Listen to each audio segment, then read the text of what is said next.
Welcome back, everybody, to American Zarathustra. This is Donald Kent, and this is Imperium Art. Today, we have an incredible guest on our show, Fullmoon Ancestry. Sir, how are you today?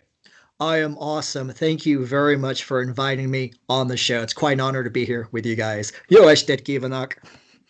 It is our honor to have you. And just to let the audience know, he is bilingual. He speaks, is that Hungarian that you're speaking? That was Magyarul. That was Hungarian. Very horrible at it, but I spent quite a bit of time Magyarországon in Hungary, so I like to practice it when I can. And That's having Nullus on the show gives me that chance. So it's very fantastic. great to have that Fantastic. opportunity. Awesome. So, the warrior poet himself, Nullus, how are you today, sir? Hi, Donald, and jó estét kívánok, üdvözöllek, Fullmoon Ancestry, and hello to the audience. And I am honored to have you with us today, and I'm looking forward to this conversation. Beautiful. So, for people who don't know you, Full Moon Ancestry, please give us the full lowdown here on everything you do. I am Fullmoon Ancestry. I am a wanderer, I am a dissident, and I am a white advocate. I'm very fortunate and lucky, and sometimes have to pinch myself to be so lucky to write a weekly article on countercurrents. I've written 51 articles, believe it or not. I also stream on DLive. I have a lot of fun kind of party atmosphere streams, usually on Mondays and Thursdays. And on Saturdays, I have a more serious stream with Nicholas Julvie, one of my favorite writers on countercurrents. And we often invite other writers or people that have written on countercurrents, and also a bunch of content creators and community leaders in the dissident right. I love what I do, and I do what I love, and I'm very happy to be here to talk about it. Brilliant. You seem like a very lucky guy, I must say. So, if you could tell us a bit about working with or for Countercurrents, what are some of the highlights of your experience there with this publisher? For just to let the audience know, Countercurrents, counter-currents.com, is that correct? That would be That this. Correct. So counter-currents.com is one of the top publishing organizations in the white identitarian scene. You must go there and see a vast array of incredible books, very high quality stuff. Great praise to Greg Johnson and all the great work that he's done for white well-being throughout his time and his career. And so tell us a bit more about your experience at Countercurrents. I would say that it really is a dream to write for Countercurrents. Countercurrents really is, in my opinion, the university of the dissident right. There are so many great writers, historians, philosophers, and thinkers that contribute on a frequent basis. And then there's me. I'm definitely not as skilled as those historians, philosophers, or writers, but I write what's on my mind and what comes from my heart. And what's on my mind and what comes from my heart is a love for Western literature, our heroes, our folklore, our tales. And I think it's a great way when I can write a weekly article, looking back on our great history and culture while dealing with the issues of today, and hopefully trying to find wisdom or suggestions or maybe a little bit of hope for the future. And that's really what I do. I do recommend people to go back and look on my archive page, because even if I wrote something 3, 6, 9 months ago, I try to make it a little timeless. I might talk about an issue, an event of our day, but I really try to relate that to a famous medieval castle or a famous literature, a famous poem or a battle. And these are things that are on my mind. I can't represent or speak for Countercurrents, but the amazing work that Greg Johnson has done for 10 years now is really incredible. He's been doing this for a long time, and you get some of the best writers to be on there, and it's quite I'm very, very lucky and happy, and almost have to pinch myself. It's like a dream come true. I went through a phase of trying to find every single Greg Johnson lecture I could on the internet. They're incredible. And but tell us more about the other authors on countercurrents as well. Well, there's Nicholas Julve, and I actually was able to get to know him and meet him at Nice. a at an event. And there's so many other. I don't want to put too much focus on one, but there's John Morgan. There are so many great writers. Look in the backlog. You'll find Yeah. someone that fits your interest, fits your style, someone you can relate to, and I think that's the great thing about it. Mm. Yeah, Wonderful. just a shout out to John Morgan. Very good guy. Awesome. So tell us more about your writing then. Like what, I mean, do you have a sort of a regular column there, or are you publishing books there? What are some of the topics that you've covered? That is a good question. I've only been writing for a year now, but I've written every week. And it started out, kind of who I am. I went to a heavy metal concert and no one was going to write the review about no one wanted to mention that they went to the concert. And I said, well, I went, I can write a review if you guys are interested. And they say, yeah, sure, do it. And it got great reviews, and even the bands were posting it on their site. So I said, okay, let me try it again. So I wrote a Christmas article that went really well. And then I was living in Hungary with a Hungarian girlfriend, and we broke up. So I was at the airport and I was like, instead of, being here sad and depressed, let me write my feelings, what's on my mind. And I did. And it got horrible comments and reviews, and people were pissed off about it. I tried to Wow. make it positive and uplifting. And I wrote to Greg and I was like, oh, most people hate this article. You can remove it if you want to. And he said, no, I like what you wrote. Keep going. And I did. And I write about literature, history, music, things that impact me. I'm in my 30s. I was born in the US, but I've lived in Europe and probably spent half my life in Europe now. So I write about these things. I write about being a wanderer, being a dissident, being a white advocate in a anti-white time. Yeah, this is interesting because I think you and Nullus have something in common here, that you've both lived in Europe for half your lives. Maybe both of you could talk a little bit about that. What is that like from your perspective? I think most of us who are kind of stuck or live in our own countries don't leave. We can't get that bigger perspective. We're not as well rooted in Europe as you are. I lived in Asia for 5 years. That's obviously quite different. So I do have some sense of my own culture in contrast, but you guys are right there at the root of it in the motherland. So what can you share about that experience? Yo, Les. Nullus, why don't you go first, brother? Well, to start, it's always a question of who you are. So at least in my case, if I'm in Europe, then I'm the American. Mm, If I'm in the United States, then I'm the European. That's where it starts.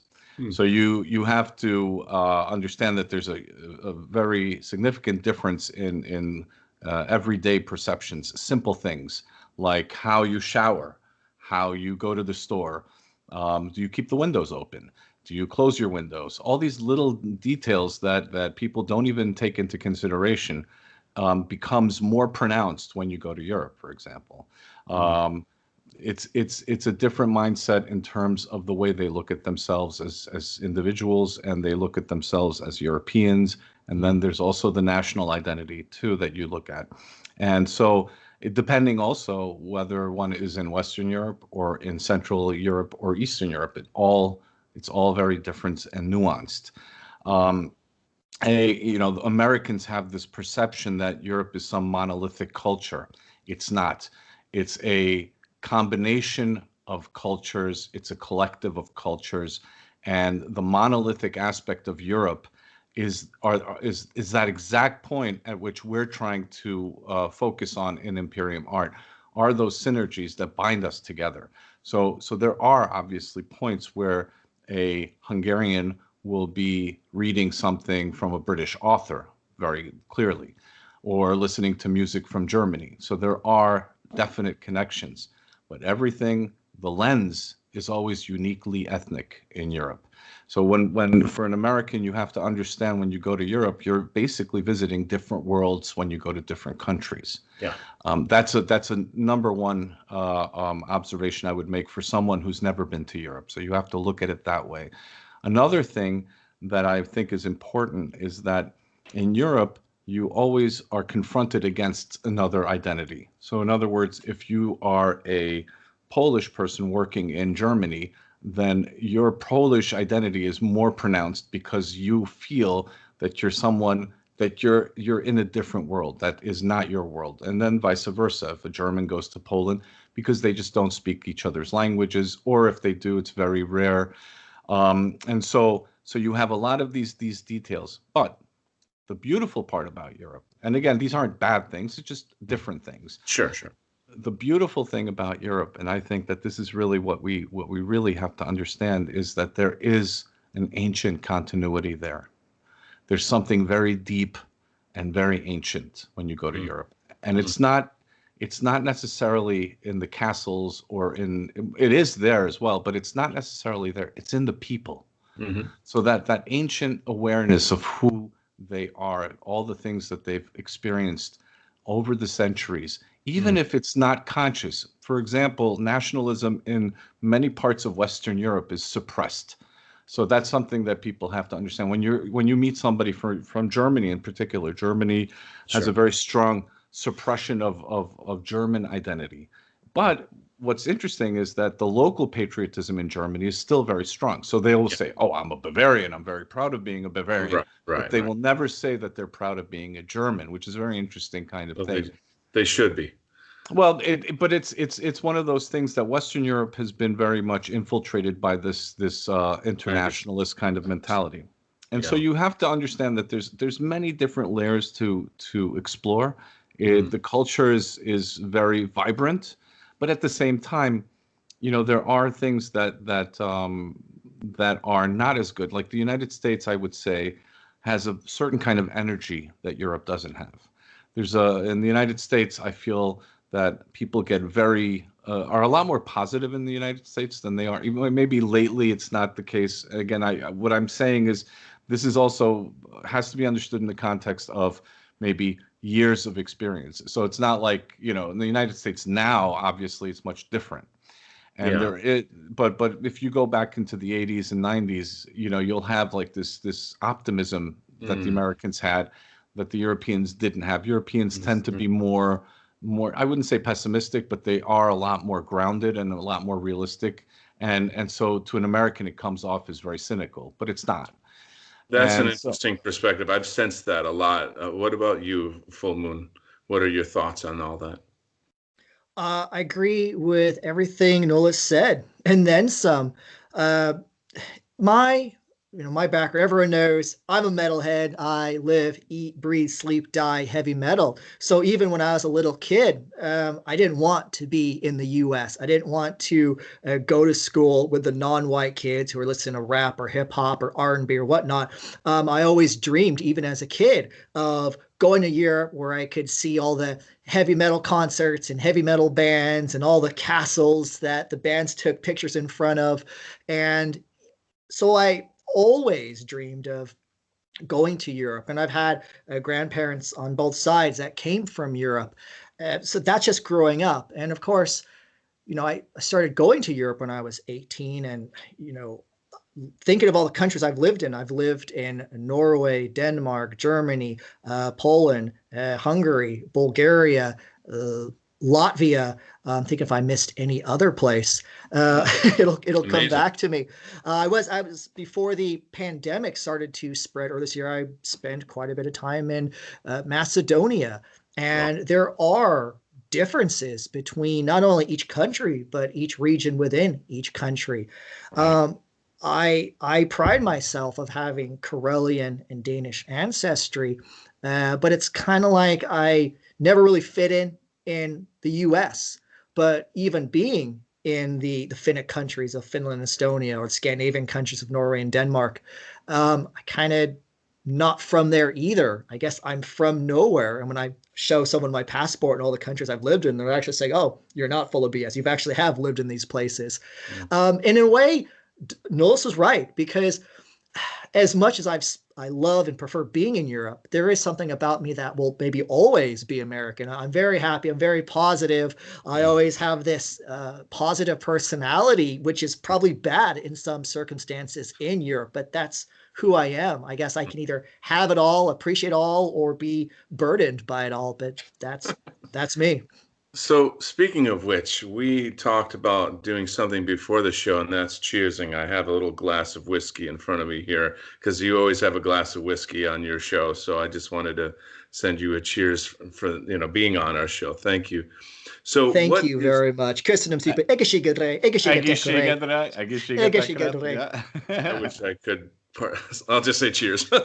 Donald, we're gonna try this. Okay, there's a Hungarian tongue twister. It's egészségedre is the normal way of saying it, right? Let me finish the whiskey. Let me finish the whiskey first, and then. So egészségedre is cheers to you as one individual. Egészségedre is like if it was one-on-one, right? Oh gosh. Egészségetekre means to more than one person, right? Exactly. You're good. You're good. You're doing well. Well, if I can speak Chinese, I got a couple skills that's going on. So I don't speak Mandarin on my show though. But so I did want to ask you, Fullmoon, what is your interest in the arts in Western civilization, and how does it relate to your writing? I'll be honest, it just came from heavy metal, going through all the genres as a kid, classic heavy metal to Swedish melodic death metal to, of course, my favorite, Norwegian black metal, and all the different bands from different countries. And they would write in their native tongue, and they would have medieval artwork, or Renaissance artwork or fonts, and translating those lyrics or saying, "Oh, that's where that painting comes from." And just the folklore that was immersed in with black metal or Viking metal. Also, I really fell in love with the Penguin classics. I know Penguin is a UK publisher. That's not a friend to our people, our community, but their Penguin classics have really taken the classics of Western literature and put them in a convenient and cost-effective packaging that's very alluring and aesthetic, and gives the average man the ability to really read the classics of our people, our history, of our culture, of our struggles, of our battles. When it comes to music, when it comes to literature, I definitely have a connection to, from the classical times, classical studies of, ancient Greece and Rome, all the way up to the Middle Ages, up to the Renaissance. I think kind of after the Renaissance, I kind of don't have as much interest, but classic and the medieval period, it definitely speaks to me. I get the sense that maybe that music is the soundtrack to the stories that you read, or, that there's some kind of synesthetic crossover between music and history and literature with you. Is that, that's just a fanciful thought. Do you agree? Well, I think that heavy metal spoke to me in probably a political way, a social way, and a cultural way, because heavy metal was, not a lot of people listened to it growing up in my area. There was a lot of non-whites, and white people were already becoming a minority in my area growing up. My family had to move 3 times before I was 6 years old just to live in a somewhat safe area because of the changing demographics. So going to school, the few white kids who, stuck up for themselves or weren't ashamed or scared to be called racist, they listen to heavy metal. So I guess that's kind of a social aspect. But even sonically, heavy metal, it sounds like nature. The drums sound like earthquakes, and the rumbling bass sounds like thunder. The distortion of the guitar could, sound like the wind or a blizzard. The vocals can sound operatic like Wagner or Mozart, but they can also be harsh, sound like the shrieking wind or the howl of a wolf or the deep grunts of a warrior's call. So in that way, in heavy metal, has always, despite the genre, does draw into these allegories, these archetypes, these tropes, whether it's, the Wrath of Achilles, or, the I would say the chants during before the battles in the Song of Roland, that there is something very not only nationalistic but very embedded in European culture. This is segueing really, really well into my next questions, but I wanted to back up a little bit. For people who are not familiar with heavy metal very well, if you could briefly describe, say, black metal or all these forms of metal so that the audience can be a little more literate. Sure. We can maybe make the argument that heavy metal started in Birmingham, England, with Black Sabbath, taking blues and rock and adding heavy distortion with thundering drums and bass and maybe topics or lyrics about battles and history and war and science fiction. We also then have Judas Priest, also from Birmingham. And I think we have Iron Maiden coming from the East End and, incorporating or really putting a spotlight on the new wave of British heavy metal, NWOBHM. And I think at this time, you're also around 1983, 1984, you get a lot of bands playing faster, playing heavier. And then the late 80s, you get into thrash. I think in the early 90s, late 80s, early 90s, it's kind of where things go into the other genres. Thrash becomes its own genre. Death metal becomes its own genre. And black metal really was a response to the endless waves of death metal, either from the US or from Sweden or other places. And whereas they focused death metal on and not having aesthetics, you'd have complicated songs, but guys are playing in their sweatpants. Black metal was to kind of stay away from a nice production. It was to sound raw, to sound simplistic. It also drew on earlier bands such as Venom, Celtic Frost, Bathory, and other more primitive sounding bands from the early 80s. And then you have an explosion in the early 90s from Norwegian black metal. These bands were teenagers, but they wrote in their lyrics. They wrote about the Norwegian landscape, and they had a lot of nationalist type pictures or Norwegian art. And I think there were other bands throughout Europe that also spread. And at that same time, you also have Viking metal, which really was started by Bathory. And the Viking metal bands really had a lot of history and culture and themes related to the Vikings. The music was more slower. It sounded like a long ship, riding the waves. And, I think in the mid 90s to early 2000s, all these things kind of mixed together. But I was a teen in the 90s. So to be a teen in the 90s and really experience black metal, I think people my age can remember that was my life. And I like all genres, but black metal will always have a special place in my heart. And in this movement, you have so many people listen to black metal because there's a connection to European identity or even national identity. It speaks to us. That's pretty much the thing I'm trying to get at. What are the themes? What are the lyrics? Obviously you're explaining these things fairly well. Perhaps I should maybe put some links to some music below it in this show. What bands would you recommend that would, get people connected to heavy metal that you like and the heavy metal that has a true European spirit? Everyone has their preferences and tastes, and I get that. I would say the music that really speaks to me, my favorite bands, Manowar. Some people might say this music's cheesy, but they really had a lot of European aesthetics and lyrics about battles and glory and European history. You have an album called Hail to England, and they have an album that's focused on Thor. Nice. Manowar has been a big influence on me. Bathory, though, I would say that probably the most important artist, at least to me, in impacting my life has been Bathory. He kind of started black metal, moved to Viking metal in the early 90s, and his albums inspired literally hundreds of bands, black metal and Viking metal.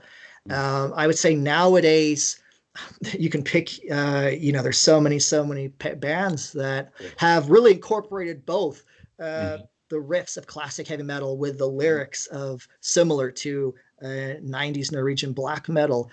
Goat Moon is a band now that it's everyone's probably favorite band, but they're a band that's very friendly to our music and ideas. I could go on and on. Even better. Yeah, I would add to that this is interesting that you mentioned it. In Hungary, for example, you have a separate genre called national rock. And so it's mostly heavy metal music, but it also has some punk elements. Some of it's a little bit more folksy, but there's a lot of heavy metal bands. Hungarica is one of them. Carpathia is another band like that. There's a band called Healthy Scalp, and Egészséges Fejbőr. It's called Healthy Scalp. And so you have a bunch of these bands in Hungary that it's become a separate genre altogether. So if you go to each, and this is interesting too, that if you go to various countries in Europe, you'll find these bands, these heavy metal bands that are focused on nationalist themes. See, this is an interesting topic because here we have, in America, we have the White Art Collective, and in Hungary they have nationalist music. So they wouldn't use white as a title, they would use nationalist. And so that opens up an interesting query whereby in America, should we use nationalist art collective? Should we use the word nationalist to replace white? I understand there's obviously different perspectives and different levels of understanding on that. But I'm trying to see, like, how could maybe our message be Trojan horsed into mainstream culture? And these are just ongoing ideas that I'm thinking through. But anyway, my curiosity here really is, how does this heavy metal fit into the concept of Imperium art? So obviously we have nationalism, and then we have, I guess, kind of a global nationalism or a white nationalism. And we want to ask ourselves, like, where's the line between these things? How much of heavy metal is really plugged into and aware of and open about, say, white genocide or globalism or Zionism or various issues that we face? And, could it be more so? I just want to get your thoughts on, where does heavy metal connect with Imperium art? Do you want to go first, Nullus, or would you like me to go? No, by all first? means, go ahead, please. Okay. I would say that heavy metal is it's a genre of music, and it's a type of art, and it is an art form, it's expression that the artist or the listener can make what they will of it. And I think that it comes to taste. I know that not everyone in our community listens to heavy metal, and that's okay too. But I think if the question is, how can music help our community? Well, music is culture. And in order to have a community, you need a culture that can surround and embrace, and something to maintain. And music is one of the most important aspects of culture, in my opinion, because, whether you're listening to electric guitars or, electronic synthesizers, I guess if the artist is part of our community and they're creating art for us and our people and our culture, we definitely should support them. Well done. Are some of these bands more explicit about white identity, or is it more of an ethnic expression? Like Viking art or Viking music, for example, that's an ethnic expression. Right.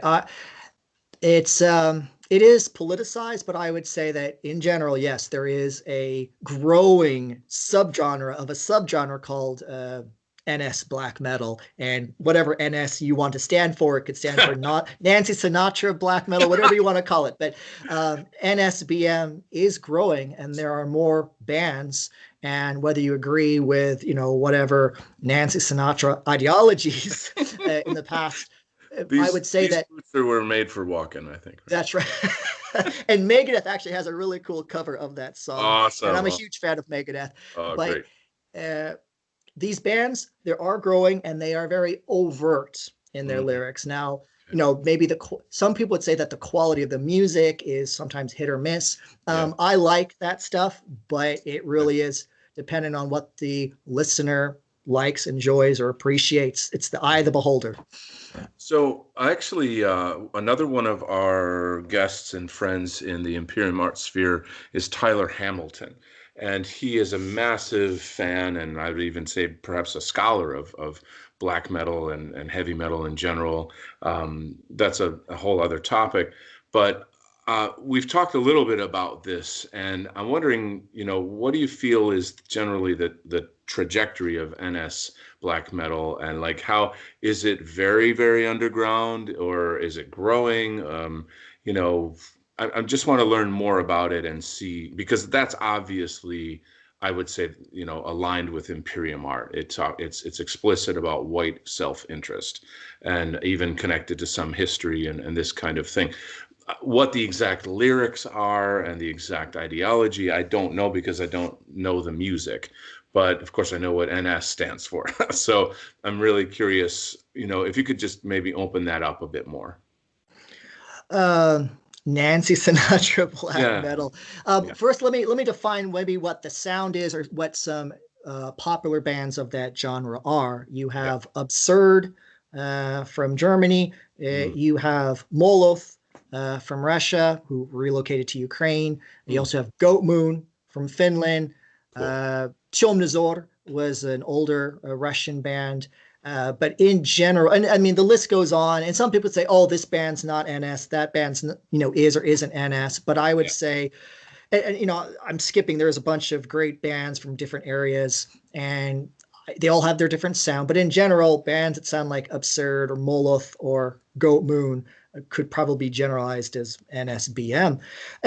I don't think that it's as underground as some people say. I think there will be even white or European metalheads that say, oh, I don't listen to that stuff. But in probably reality, they might hate the lyrics, but they do like the music.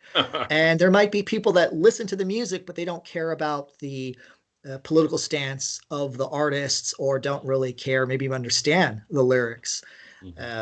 So I would say that it's gotten bigger, but it's definitely going to be a dividing line, because there are metalheads that are currently against racism or against this or that, and they try to virtue signal.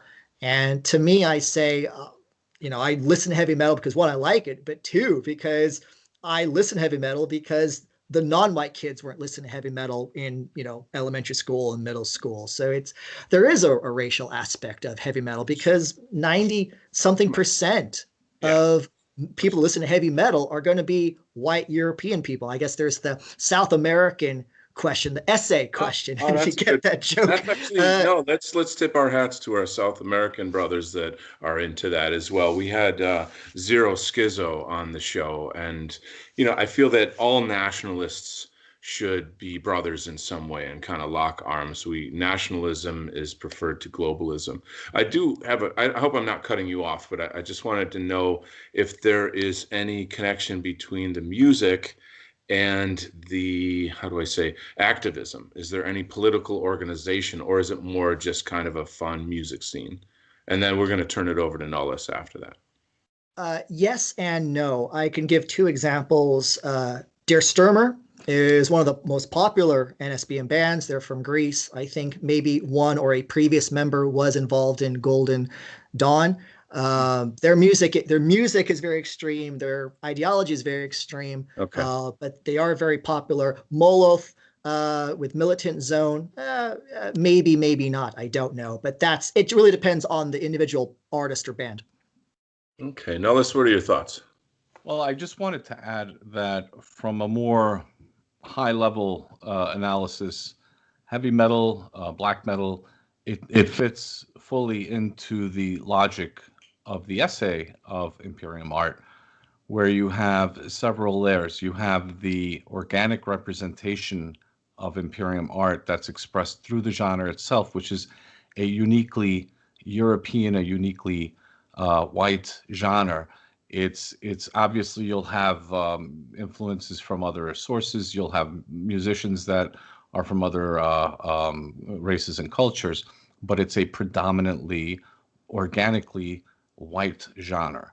Then you have the next level where it's a more implicit understanding of identity, be that nationalism or be that the a racial awareness. That's a more of an implicit kind of expression where the veneration of ancient Viking gods or various mythological themes incorporated into the music doesn't necessarily have an explicit message, but it does have an implicit message. And then you have the more overt and direct expression of this genre, which is the nationalist music, the NS music. You know, these are all very overt expressions of identity. So I think that all, if you would ask me, and if I were to categorize black metal, heavy metal, I would say that yes, it's definitely a part of the Imperium art world, if you will. If I can just add really quick, I hope I didn't cut you off, Nullus. One of the oldest bands, whether they're NS or just black metal in general, is Evil. And I'm not talking about the band Evil from Denmark from 1984, which I'm also a big fan of. Evil's Message. Check that EP out. Sorry. There is a band from Evil, and they've done numerous demo tapes and splits with other bands. They did a split with Moonblood back in the late 90s. But Evil are from Brazil. And okay, I would say that they probably see themselves as the ancestors of Europeans, and they make great music. They've awesome guys. I really enjoy hanging out with them. You know, in the few times they've played concerts in Europe. But yeah, whether wherever white people are, if they have a ancestry or identity to Europe, then of course I definitely want to support them as well. Wonderful. This is fascinating stuff. I've always kind of looked into the heavy metal world more as a bystander. I love a lot of good music, but to me it's kind of song by song rather than full commitment to various bands and things like that. Jefferson Lee and I have an ongoing argument whether Led Zeppelin or Black Sabbath are better. So we'll have to go into the octagon or something. But anyway, so let's turn it over a little bit to the discussion of Imperium art. I'm sorry we didn't give you a lot of time to look at Nullus's essay, but we've had some discussions a little bit. So I wanted to start off by just hearing your general thoughts, and naturally we're totally open to critique.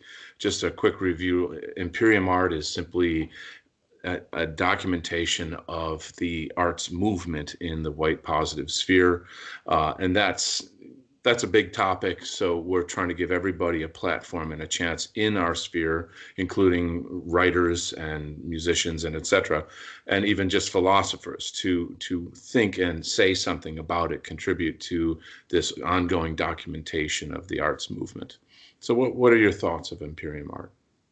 I read it 3 times, not because I didn't understand it, because it was just so well written, and it really spoke to me and a lot of the goals and ideas that I have as well. I mean, earlier I think I talked about the impact that reading the classics that were published by Penguin Classics, whether it's the Iliad or the Song of Roland. And Nullus, you did such an amazing job. It was 11 pages, but I lost myself reading it in a good way. I didn't lose my spot. I actually, there's a lot of great concepts in there. Is that we want our artists, and to not see themselves as individuals and to be nihilistic, but to look back in their heritage and their culture and their history and create art that not only reflects that, but reflects us now with hope for the future. And that's really what I try to do in my articles. I say this, guys, I'm not perfect. I've made plenty of mistakes in the past. I probably make mistakes now, and I'll definitely make mistakes in the future. I'm not perfect. But I'm also not a Puritan either. I do like to have a sip of whiskey. I do like to relax and read a fantasy series, or even play an open world role-playing video game. And I do think a lot of our community, that's degenerate, that's degenerate, that's degenerate, and that's all fine and dandy. I don't want our people being addicted to opiates or heroin. I don't want guys wasting their way watching porn so that when they meet a woman, they cannot perform. So there are certain things that are bad, but I understand we have some ideals, but we are human and we're not perfect. So, and I think art, there's a saying that perfection isn't perfect. And, I make, probably grammar mistakes in, the stuff I write, and I always mess up my words on the streams. But we have the goals to always move forward and always be better. I don't have any critiques of the article. I would just say that, art is great, and we should support the artists that are creating art for our community and our culture. We always want to strive towards perfection, but I think that perfection isn't perfect, or we should be perfectly imperfect, if that makes sense. That definitely does. That's a fascinating way to look at it. I think I've heard that a lot too from people just generally socially, is that, and actually Nullus talked about this recently. I think it was on his show, the last show in White Art Collective, about how people might be afraid to join our sphere because they have a past. And Right. we didn't all just wake up, from the beginning and say, yeah, I'm white positive. We're coming to it, and we've made lots of bad decisions. Nullus could maybe expand on that, but we have to forgive ourselves and each other, be more kind and patient with each other, and help bring more people into this awareness. But my question was for you: if you could author Imperium art, if you could help co-author, say, a manifesto, for example, what would be some of the notions that you would think are important for a white people's art movement?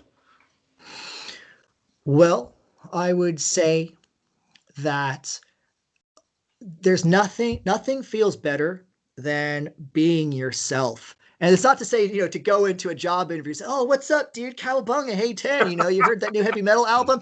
You always want to be the best version of yourself for any given situation. But in general, you should be yourself. And I think if we have artists being honest with themselves and creating honest music that honestly represents them, their feelings, their hope for the future, I think that is great. I think that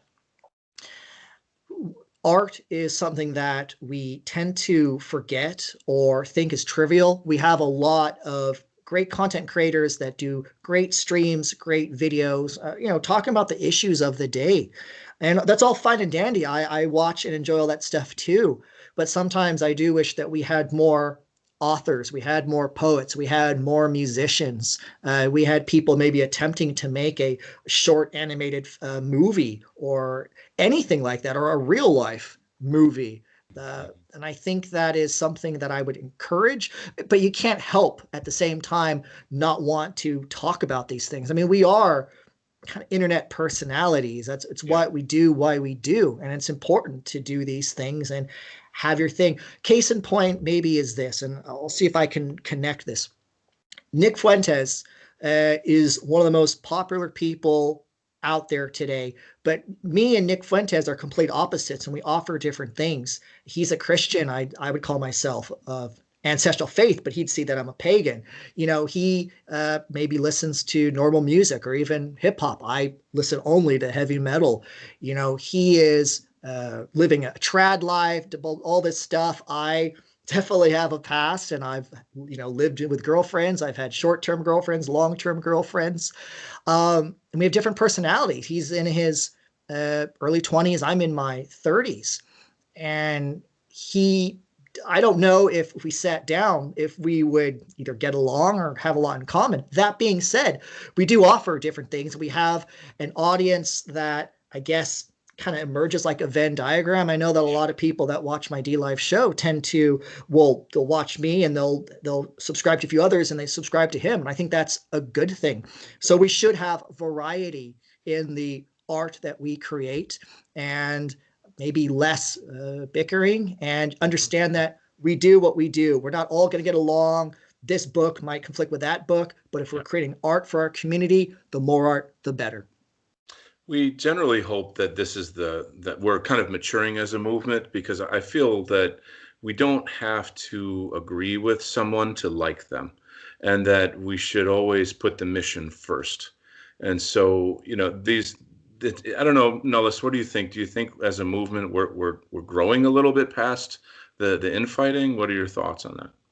Well, I think that we're always going to have differences of Sure. opinion, ideology, faith, um, uh, perceptions, experience, life experiences. We're going to have all these differences. And I think that if we focus on that, then we're focusing on the infighting. If we're focusing on finding the synergies where we do connect, then I think that we have a greater opportunity to grow. And I'm hoping that our Imperium Art project and the White Art Collective's example can lead the way and show people that you could be of very different backgrounds and you can have different perceptions on the world around you, yet still find commonality within the family. I mean, let's be honest.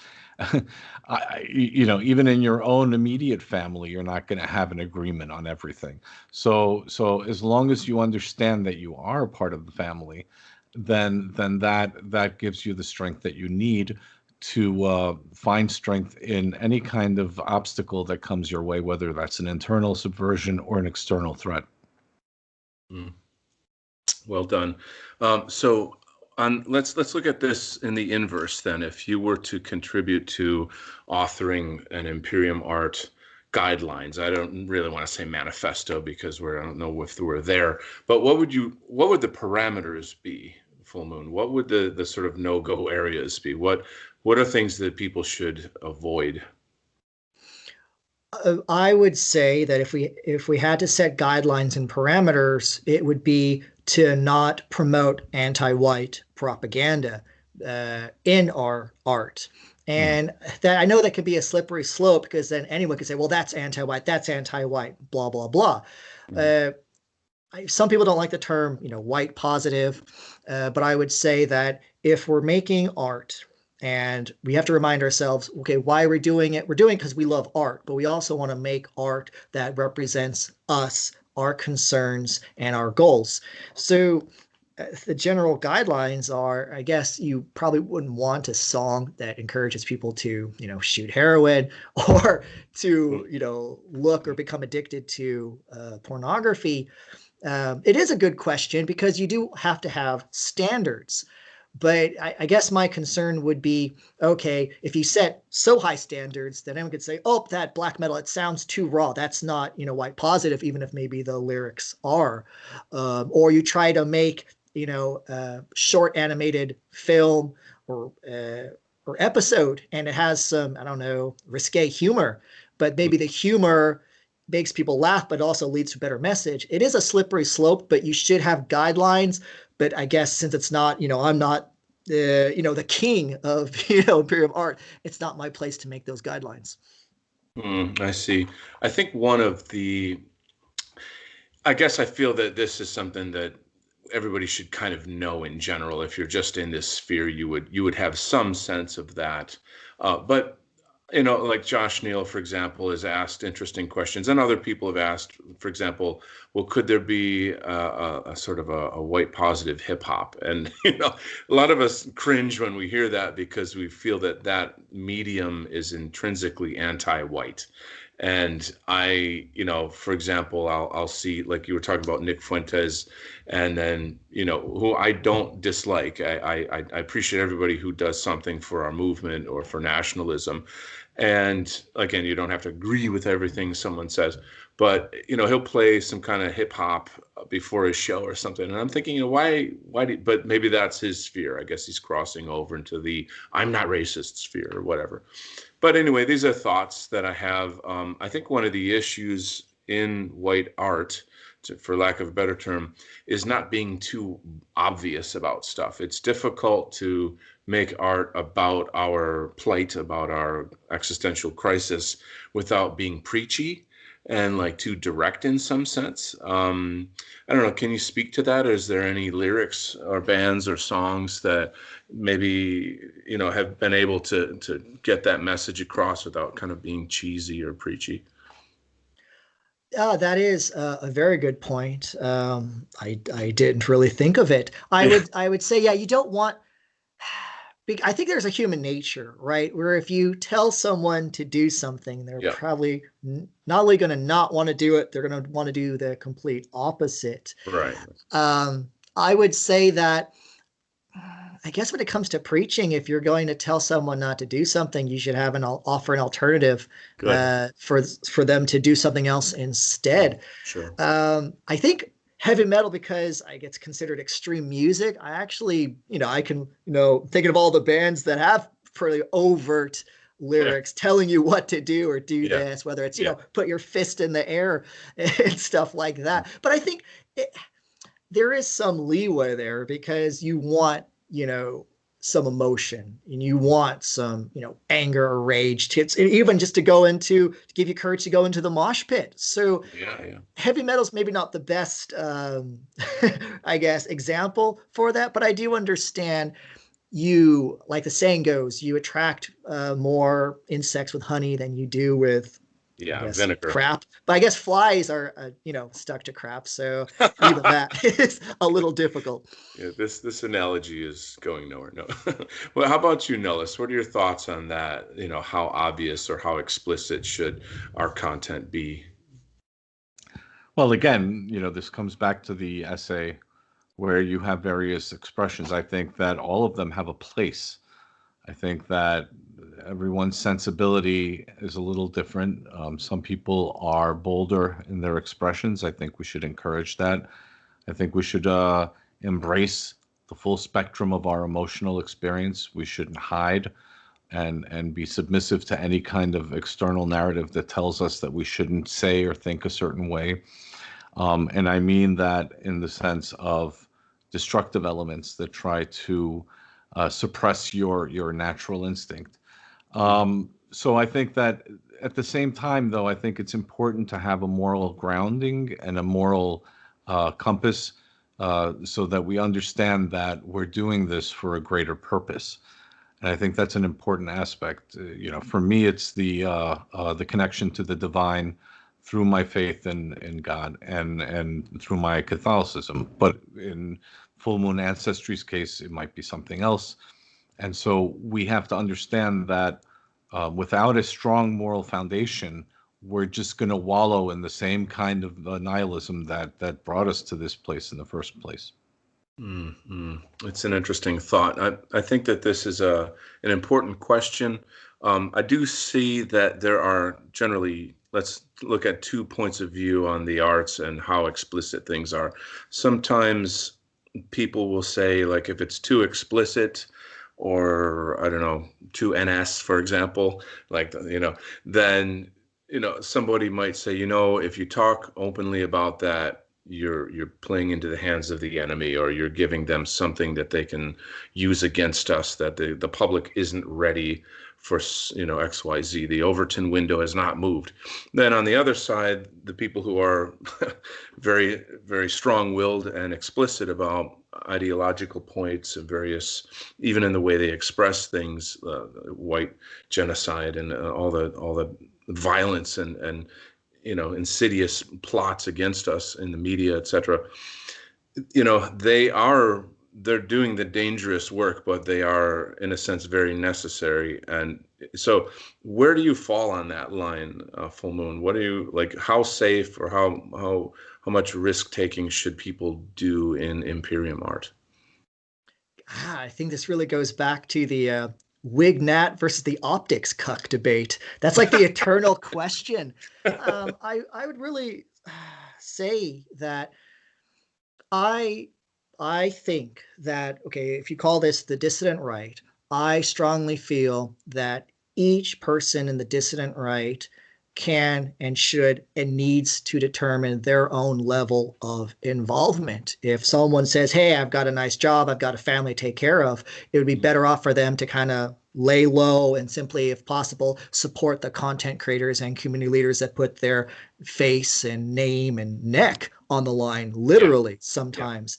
And if someone feels the need to, okay, increase their involvement, well, they can and probably should, but they have to know the risks involved. I mean, we call this now the dissident right because we are dissidents, and I think we tend to forget that excuse me, we are playing with fire. We are on the razor's edge, to make a heavy metal analogy, which is both AC/DC album and a lyric from Iron Maiden's The Evil That Men Do.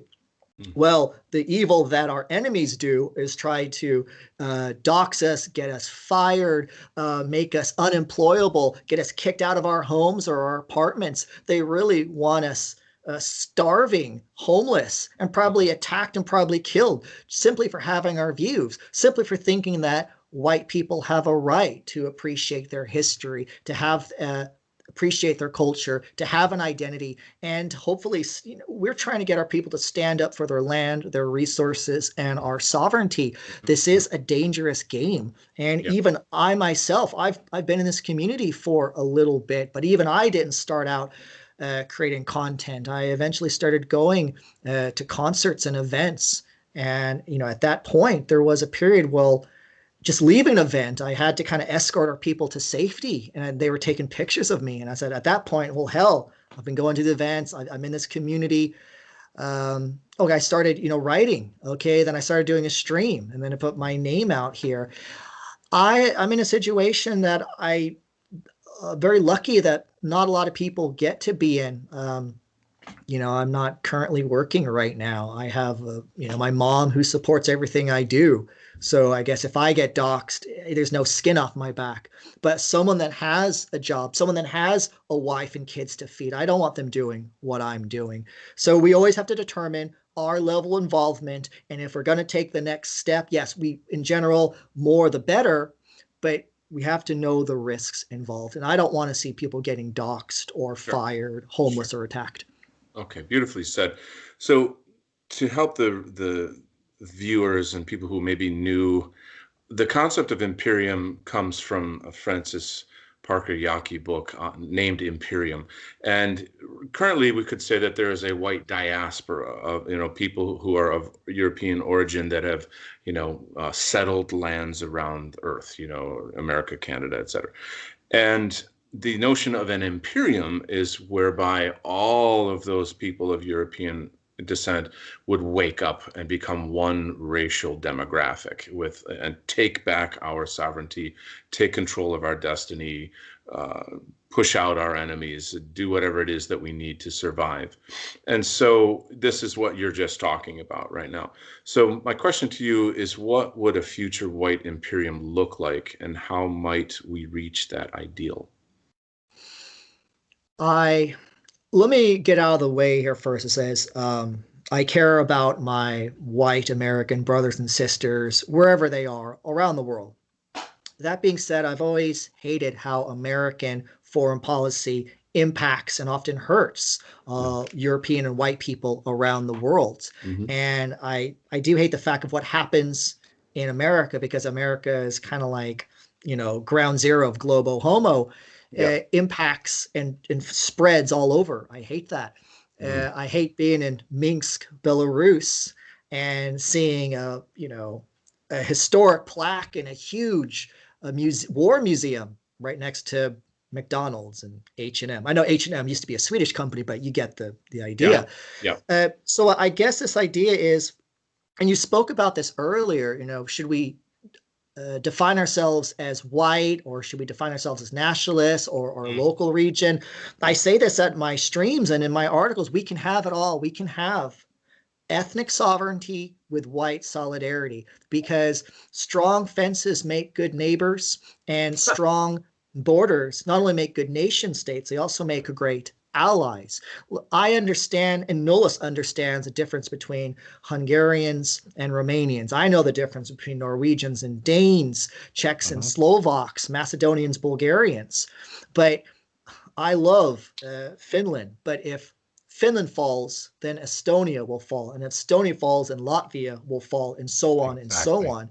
So I do think that we don't have to have one or the other. We can and should, like layers of an onion, have it all. So what an imperium would look like in the future, it's white people, European people around the world having both their, ethnic identity, maybe their national identity, and maybe regional identity as well. And yes, we can have it all. Beautifully done. And I'm Nullus? sorry, coming together with solidarity, working together to stand up for their land, their resources, and their sovereignty. Beautiful. Nullus, do you have any response to that? No, not at all. I fully agree with everything that Fullmoon Ancestry just said. I think that this is the purpose of Imperium art, is for us to find these connections with each other through the Imperium, if you will. And again, the Imperium in this concept is not a political empire per se. It's an existential reality. And just to make a slight pushback, Donald, we're not a diaspora. Remember, we had that conversation in the past. Yeah. If you could expand on that, that's a good thing to talk about. Because when you say diaspora, that means that you're homeless essentially, and we are still in our own homes. We're being invaded by those that are external elements. So when we say that, what I would prefer to say instead of a diaspora, I would like to use the word imperium. It is our imperium. And by understanding that we have certain ties that connect us with each other, we find those synergies. And I think, just to get back to what we regularly talk about on these streams, we talk about reconnecting those severed lines of continuity. So we have to understand where we come from, and we have to understand how we're going to move forward. And I think that Fullmoon Ancestry summarized this perfectly by saying that the respective ethnos is an integral part of the greater whole, and we can't let the greater whole consume the components. We have to have the components become foundational blocks of the greater whole. Mm-hmm. Beautifully done. I want to thank you so much for joining us today and spending time with us, Fullmoon Ancestry. I feel that you have a really amazingly wonderful life. You're in a very unique position with extremely rich and deep experience in Europe and Central Europe, etc., that you bring a perspective that's critical to the Imperium Art Project. So I want to thank you and also on behalf of the audience as well. Yes, thank you very much. Thank you very much, guys. And I want to say, being a wanderer, a dissident, and a white advocate, I'm a wanderer with the hopes that our people don't have to wander, that they can know where their homeland is, where they are, where their ancestors come from, and where they'll raise their children in the future.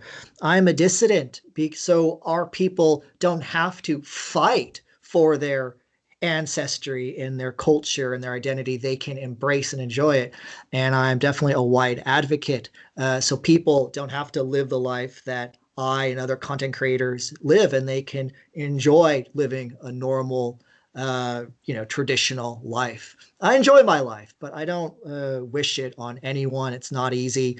But I appreciate what I have, and I appreciate all the great work that you guys do. And I loved having you on my stream. I think it was like 2 weeks ago, and I hope to have both you guys on my stream soon so I can have a drink with each of you guys. Thank you guys so much. Fabulous. Thank you again. Could you just let the audience know where they can find you then? Sure. I stream 3 times a week on DLive. So it's DLive, and simply just type in Fullmoon Ancestry. You'll see a picture of me in black and white spitting fire, which I don't recommend other people to do as well. I'm also on counter-currents.com, and I'll send you a link where you can get an archive page. I'm also on Telegram at the Writer's Block with Fullmoon Ancestry, and if you have Telegram, I definitely recommend it. I give it's a channel. You simply get updates on when I upload articles, when I stream, and when I go on other people's shows. Brilliant, brilliant. Wonderful. Awesome. Well, once again, thank you so much for sharing your time with us today. And thank you to the audience for being with us as well. Please leave your comments below, follow the links, share, and we'll see you next time. Take care.